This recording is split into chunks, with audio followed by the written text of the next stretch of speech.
All right, what's up? You guys want to talk about builds? Let's talk about Chia plotting builds, okay? I think a lot of people have been really curious or keep asking questions about like, oh, what kind of system should I build? Stuff like that. If you're building a budget plotting system, there are tons of guides online. You can Google it. But let's go and actually let's talk about. I'll do a build guide video with you guys. Let's talk about different builds. We're gonna start with a pretty high-end build first because I think that's always the fun stuff. But before that, if you guys have already noticed, my background is a little different. My audio might sound a little funny. I'm gonna apologize in advance. I'm actually traveling. I'm away from my home station, and since I care about you guys so much, I decided to bring some equipment so that I could do the bare minimum to make a decent video when I'm out and about. So that's why you'll notice some of the different changes here. You'll notice the lighting's a little different. My mic isn't as amazing. But hopefully you guys can bear with me. I have to turn out a few videos because I'll be away for a little while. So they'll be like this for a little bit. Hopefully you guys don't mind the formatting. And as always, if this is your first time here, welcome to the Chia Collective, channel for all things Chia. Today we're doing a build video. I know a lot of people are excited about that. We're gonna just jump right into it, all right? But before that, if it's your first time here, guys, welcome to the Chia Collective, the channel for all things Chia. Today we're doing a build video. It's gonna be pretty exciting. I hope you guys really like it. If this stuff is interesting to you and if you're getting Chia, do me a huge favor, click that subscribe button. It really helps me and the channel out. Lets me know that you guys are interested in the stuff that the content I'm producing, and appreciate kind of any feedback that you guys have for me.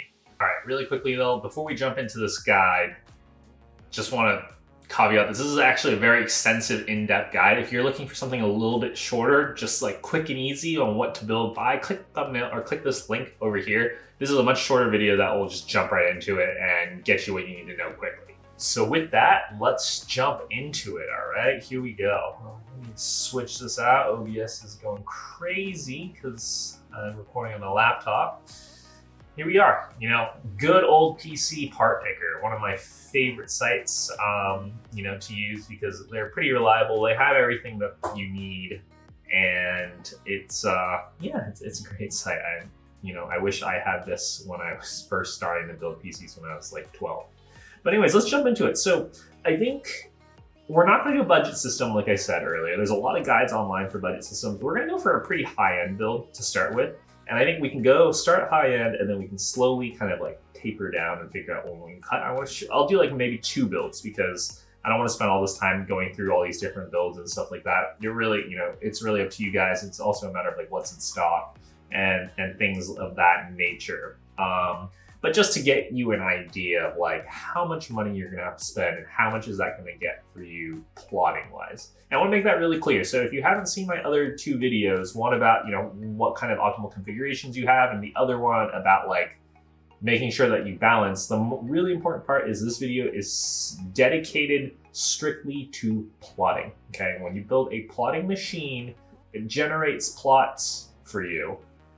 But you need to have money aside to store those plots, okay? So if we spent like $3,500 to build a plotting system that we're about to do, or whatever we're gonna, however much is gonna end up, you need to set aside money for actual hard drive space to store these plots. It doesn't matter if, it's like if you got a super crazy car engine that's like a V12, 800 horsepower, giant monstrous engine, but then you put in a Honda Civic, it just doesn't work, right? You need to balance it out. So this video is really specified toward just, it's just plotting. And so whatever you decide to spend on plotting, make sure you have enough money for hard drives as well. That's the important part, okay? So I actually built this little spreadsheet here, and this is kind of based on my experiences with plotting on my own machine. And if you guys are curious about what I use to plot, leave a comment below, and eventually maybe if there's enough interest, I'll do a video on my own rig, or 2 actually. And so the way I like to think about it is it's really, once again, we start with the CPU, right? Depending on how many cores we want to do, that's where we kind of start, and that's what helps dictate the rest of the system requirements. So I think let's start with, I think, what does a Ryzen 5950X have? They have 16 cores, right? So let's start with 16 cores. Actually, so 16 cores means that we're going to be using 32 threads, so it's going to use at least 64 gigs of RAM, and we're going to need, if we were to plot all 16, right, or 15 jobs, we're going to need about 4 plus terabytes of SSD space, okay? And we'll go through the rest of the spreadsheet in a little bit, but that's what we're gonna need. So let's just look at CPUs. Let's see what's going on here. We can, first of all, let's sort by core count, because that's really all that matters when it comes to CPU, your ability to plot. Well, clock speed does also matter, and there are a few other things that I've noticed, but we'll get into that in a little bit. And so man, there's a lot of options here. I'm looking through just all of these, right? There are some 18 core options here, and we're looking at 1,000. That's expensive. That's really expensive, right? Ooh, even the 5950X for 16 cores, $1,022. So let's bring the price down a little bit, because as much as we want to go ham, we can't go that ham. So let's see. So we got, okay, so we're going into here. All right, so I'm gonna also not look at Xeon builds, because I don't know much about server configurations. Although I'm pretty convinced if you want to spend time to get into it, it's probably the better bang for your buck. And you can find used servers wherever you can. If you can, which I think you can, like on eBay and stuff, used servers, you might be able to actually find some pretty darn good plotting like servers that will do you very well. I'm not super familiar with it, so I'm not going to make a video and teach you guys things that I don't know about. But over here, we're looking at 14 cores. So I mean, looking at these prices, like so that Ryzen 5950 was already $1,000. And I got you 16 cores, and like Extreme Edition Intel. You know, I'm looking at this. Ooh, 719. So this is a little bit cheap. So $300. It's like a little bit cheaper, right? Because let's just do the math here. So Intel Core i9 10940X. We're getting 14 cores, so we are doing $720. So that is $51 per core. What was the Ryzen? The Ryzen, let's try to find it. The Ryzen was 5950X. Ryzen 5950X. We were looking at 1022 divided by 16. Ooh, gotta get that. Obviously, maybe a little bit after taxes and stuff, but $63 per core, right? So the Intel's actually a little bit cheaper. It's actually much cheaper. So you know what? I actually have no preference over AMD or Intel, especially when it comes to plotting. I think either one will be fine. So let's go with this good old Intel one. $719, right? For 14 cores. That's not bad. Let's add it. Cooler is important. You can get whatever you want, honestly. Like liquid cooling, like if you can keep your PC cool, it's better. Let's just go with, I'm just gonna go with a Noctua, I think, because they're whatever. But like, let's just go with this one, because they're super good air coolers. Next up, motherboard. So motherboard is pretty interesting. So we're gonna get an LGA 2066 socket, and then so that's gonna get an X299 build, which is really good because there's a lot of PCIe lanes for that. But as we can see, there is a pretty big variety in terms of price. Wow, from like $270 all the way up to 15. Yikes. Okay, so let's do some filtering. I think the things that could help out and make this better when you're looking for a motherboard is M2 slots, okay? Because what we want, in theory, if we can get 3, that'd be really good. Because if you guys looked here, right, we need at least 4 terabytes of SSD space. So if we can get 3 M2 slots on our motherboards without going absolutely ham, that's good news for us because then, you know, we have enough slots, right? And that will be good for temp drives, etc. So looking at that, we're looking here. What I first noticed really quickly is some of these are actually capped at 64 gigs, and you don't want to, like we had here, you know, 64 gigs. You don't want to max out our RAM. We definitely want to at least have 128 gigabytes. And so, with max memory 128. We're looking at price. Okay, so I mean, these aren't cheap, but like, this is where you guys would have to do the homework, but I'm just gonna go ahead and pick one. Designaire EX. Sounds fancy. So let's just add that one. You know, it's not the most expensive one. It's not the cheapest one. It's somewhere in the middle. I think Gigabyte makes pretty similar words. Right? Boom. Done. Okay. And now for RAM, we want at least 64 gigs, right? So let's see, we want one thing about LG 260 or the X299 chipset. I'm pretty sure it's quad channel, so you can get 4 sticks at least. That's a good thing. But they all have, actually let's double check. They all have a bleed capacity. Yep, look at that, 8. 1, 2, 3, 4. 1, 2, 3, 4. So they hold 8 sticks, which is really, really neat. You can put you can cram a lot of memory into there. But we're gonna go for just a little over our bare minimum, which is over 64. So we're gonna try to find, we'll hit the 64 with 4 modules. So that'll be 4 times 16. And once again, prices vary a lot, right? Because you got different speeds. You got lights if you want lights. I mean, ooh, everyone loves RGB. But let's keep it kind of simple. I think memory clock speed also will matter a little bit, but not so much that you should be spending $1,800 for memory over like $400. Okay.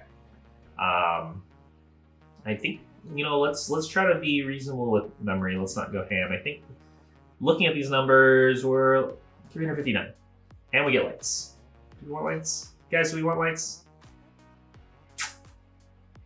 Let's see if we can do better. Let's see if we can get slightly faster memory. Let's filter by speed. So we were looking at, that was like 300.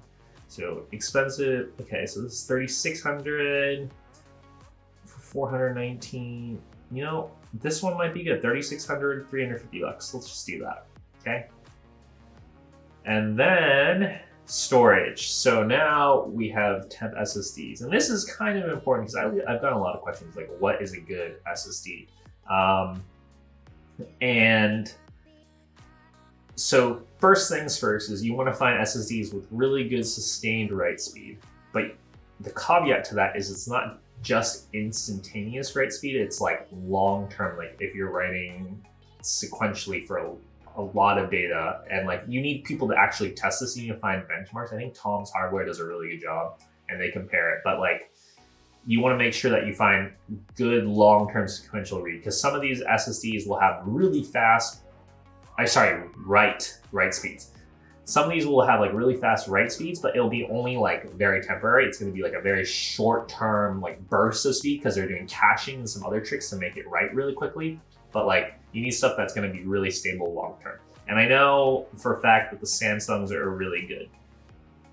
So we'll go look into those. And while I'm looking at these and trying to find them, the one thing that I also want to talk about is a lot of people talk about enterprise SSDs and their like ability to write. And so that's something that's kind of important, but also something that I think is overemphasized in the Chia community, in the sense that everyone's like, oh, get enterprise SSDs because they can write so much more and they have much better lifespans. And that's true to a degree.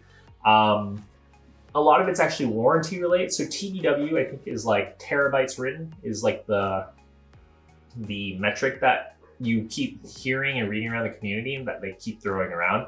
It's important, but that's more important in the sense that that is for manufacturers and their warranties. So if you have, I think a Samsung like 980 Pro has 1200 TBW. It's rated for 1200 TBW. That means that the Samsung will guarantee that that drive will write for 1200 terabytes before it fails. So like if you write like 1,000 terabytes worth of stuff and then the drive dies, Samsung will replace it for you, right? That doesn't mean that after 1,200 terabytes of writing, your SSD is going to die. In fact, I think people have been testing this, and a lot of these other high performance consumer grade SSDs have been doing actually a lot better. So that's one thing that I want to mention because it's a little bit more affordable. I think things are a little bit more in stock and it's easier to access. And yeah, you don't have to you don't have to pay extra premium. I did that. I messed up. If I could do this over again and go back into my system, I'd probably get some more 980 Pros, which is what I'm going to try to add here. So we got some 2 terabyte ones. Because yeah, I think I overspent on enterprise. So let's look for Samsung. Let's look for Pros. So we got the 980 Pro for 400. Whoa. What about the 970 Pro?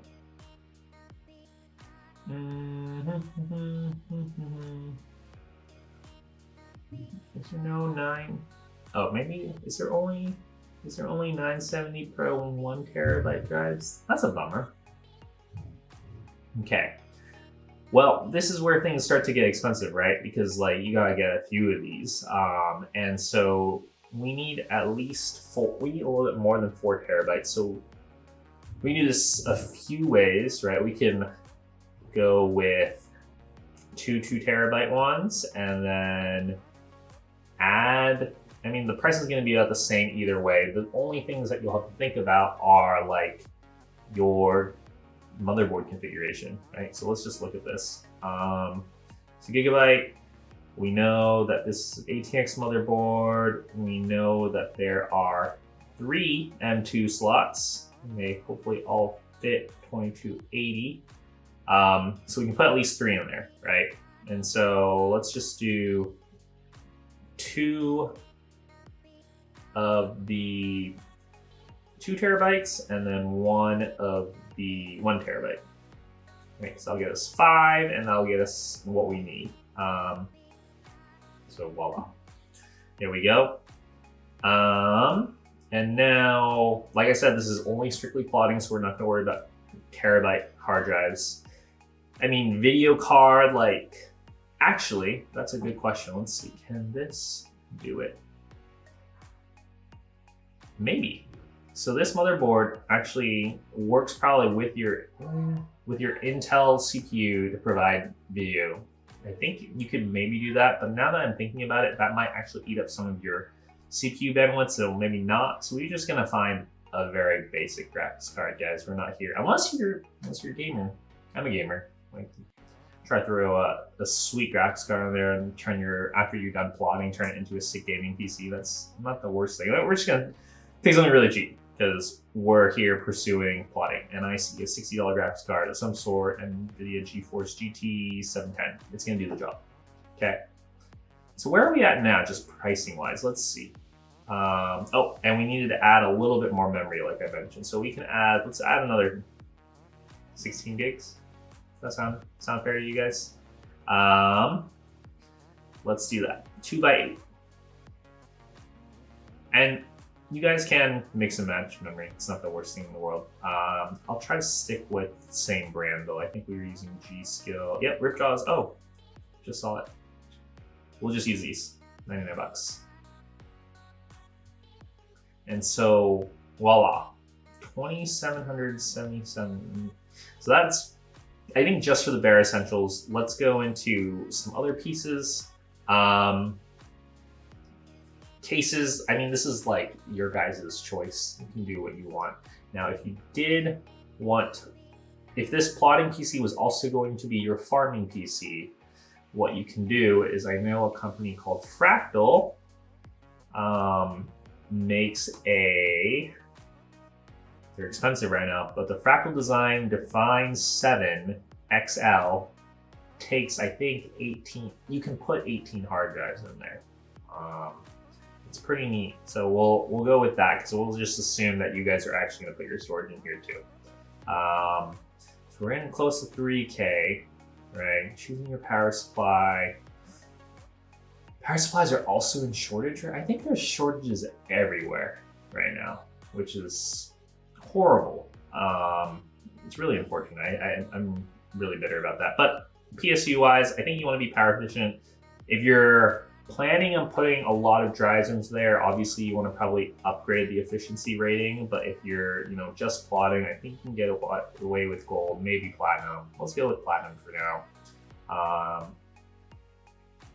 And we'll just pick some, I don't know, $150 power supply, one of these, like this gold. Platinum, let's do platinum, like I said. And then, yeah, no SFX, power supply, okay. What about this Corsair HX Platinum, whatever it is? So you get that. And right here, I mean, 3141. So that's pretty pricey, right? This is a pretty pricey plotting build. And so like looking at it, the specs are pretty cool. You're gonna end up with 80 gigs of RAM. You're gonna have 14 cores. And so let's actually analyze this a little bit more and make sure that this, like, if you're gonna dump $3,100 into it, which is fun and exciting, I know, but like, is that gonna be potentially worth it? Maybe, maybe not, we'll see, right? So, like I said, this is a 14 core processor, and I have this spreadsheet here. I'll bring it up a little bit here. Based on like the way I've kind of, my experiences with plotting, I've kind of figured out a healthy balance of like how much you can plot. And so I take like one core off and then just kind of start shuffling and staggering jobs. I'll make another video eventually about that. It's gonna be, yeah, plotting optimization is a big thing, and like you can definitely squeeze, a lot of people aren't squeezing enough performance. Even I'm not probably squeezing enough performance out of my system, and I'm still tinkering around with it, which is why I'm kind of waiting. I want to kind of get the best knowledge that I can to give you guys the best video for basically plotting optimization. But going back into this, okay, so we are here, and now plotting can take a certain amount of time, but we're going to take this 14 core machine, right? And let's look at plotting, right? If we, let's generate a range, because I think that would be a cool thing. So let's say plotting maximum. So what that means is, let's see how much we can actually, what is the potential of the system? Now, I think if we could finish a plot in 5.5 hours, okay, which is really fast, especially once you start to load them up. Once you get like a bunch of plots running in parallel, it slows down. But let's just hypothetically say that we can do one plot every 5.5 hours with specific staggering. You can make some changes, and you can expect like plotting to happen, to finish a plot almost every 24 minutes if you stagger correctly and things roll correctly. And so you're looking at potentially 61 plots a day, right? Which is really good, plots a day.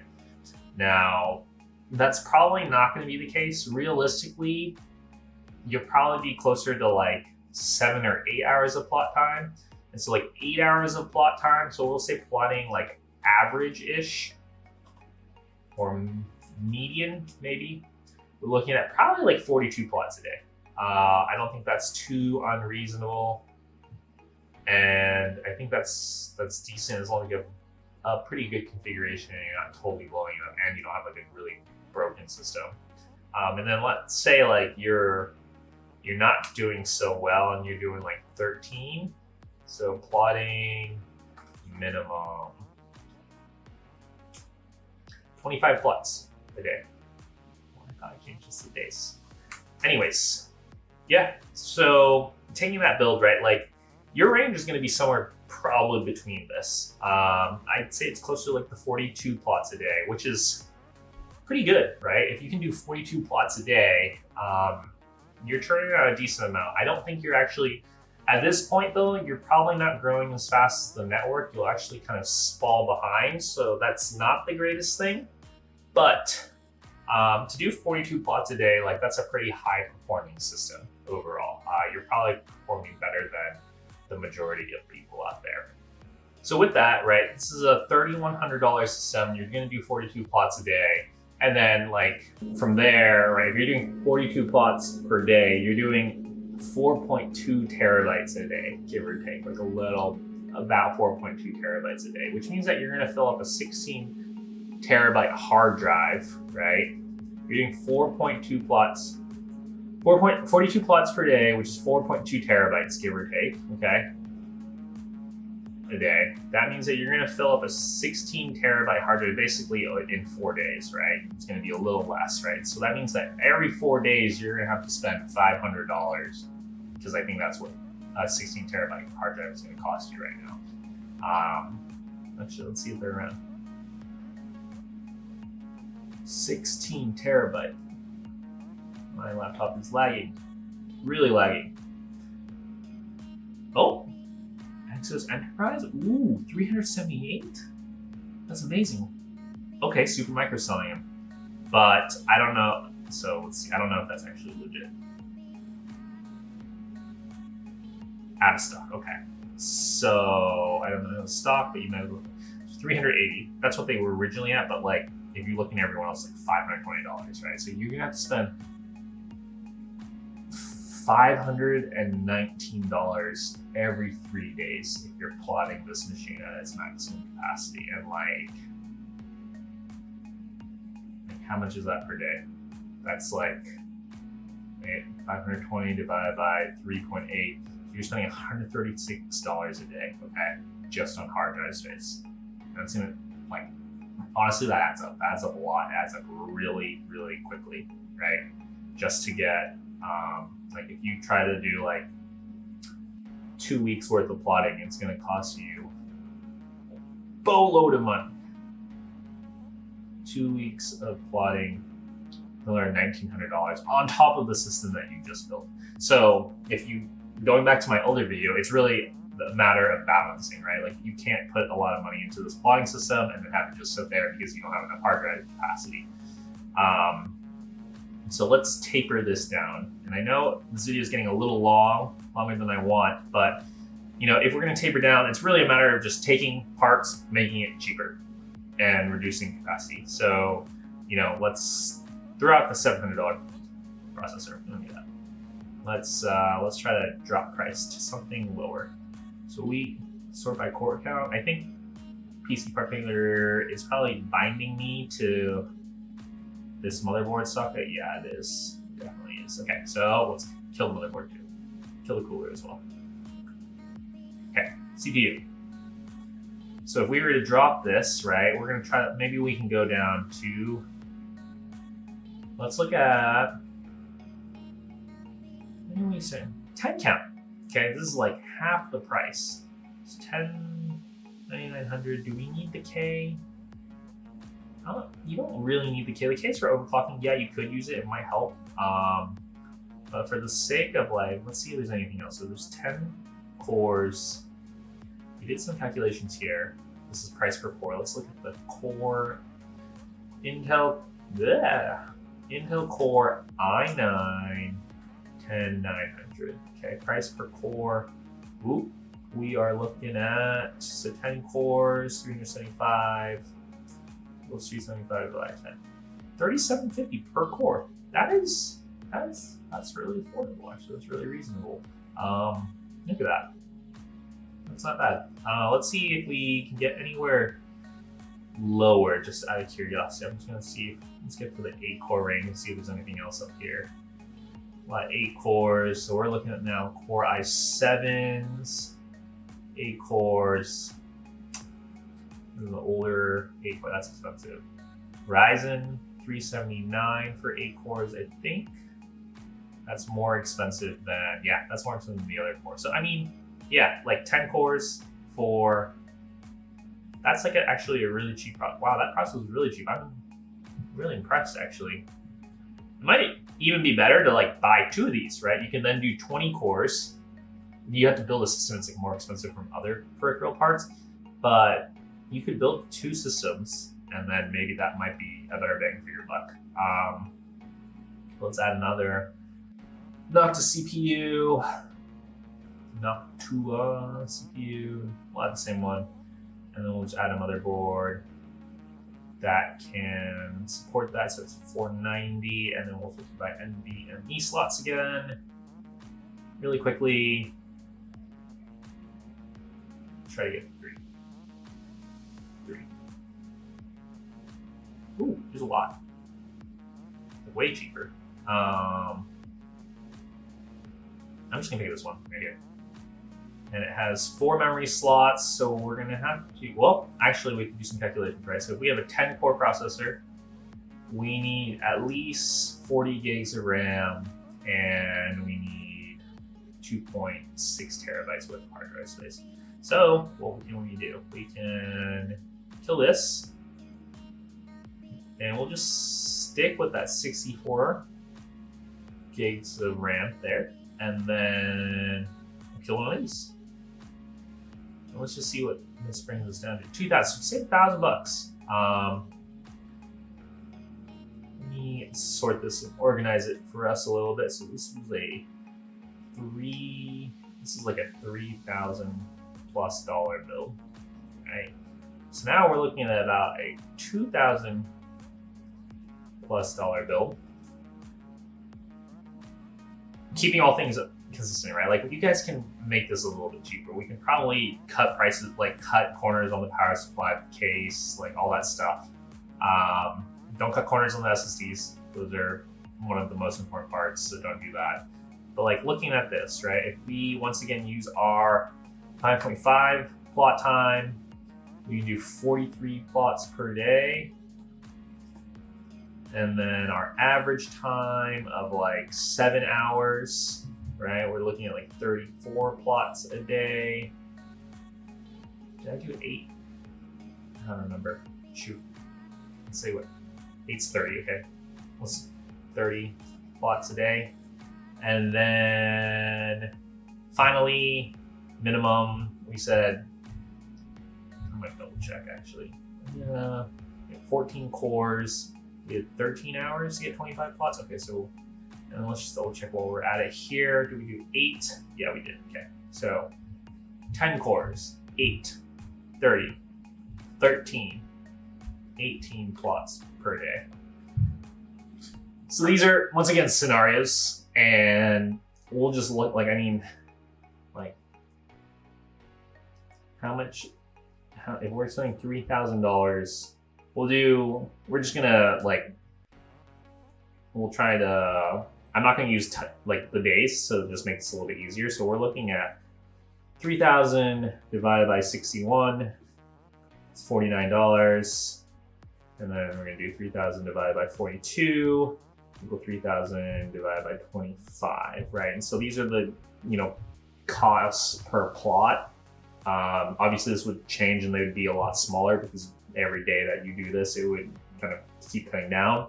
This is just a good reference to see where we're at in terms of like system-wise and efficiency. So looking at it right now, this system is going to be a better bang for your buck right here, because the cost per plot is a little bit lower, right? And obviously, everything, if there were more days, it was like 2 days instead of 1 day, these would all be cut in half, right? And it would keep shrinking until you got into like really small numbers. But this $2,000 build is more efficient. Now, in the sense of like per dollar, but you're only doing 43 plots a day, and if the network's growing at a certain rate, like there are other trade-offs that you have. But hopefully, I'm not going to jump into more detail. I think those are like 2 good systems for you to like just look at, and hopefully what I just did, you guys can do on your own and go on pcpartpicker, play around with things, and get a better idea of like, oh, this is how much it's going to cost you, or like what system might be more efficient than the other. And so this one, the 2000 one is technically more efficient, and then yeah, you can go from there, and the extra $1,000 you can buy 36 terabytes more of hard drive space, right? So yeah, I'm gonna wrap up that video here. That was definitely way longer than I expected, and I also realized my camera wasn't on at all during any of that, so you're just listening to me watch something on screen, which might have been a little bit boring. But if it wasn't boring and if it was actually helpful for you, do me a huge favor, hit that subscribe button, leave any comments you have in the comment section. I plan on doing a Q&A video pretty soon, so if you have questions, go ahead and just fire away, and hopefully I'll be able to answer your questions in the Q&A video that I plan on making really soon. For now, hopefully you guys have a good night, day, evening, wherever you are. I'll see you in the next video, all right? See ya.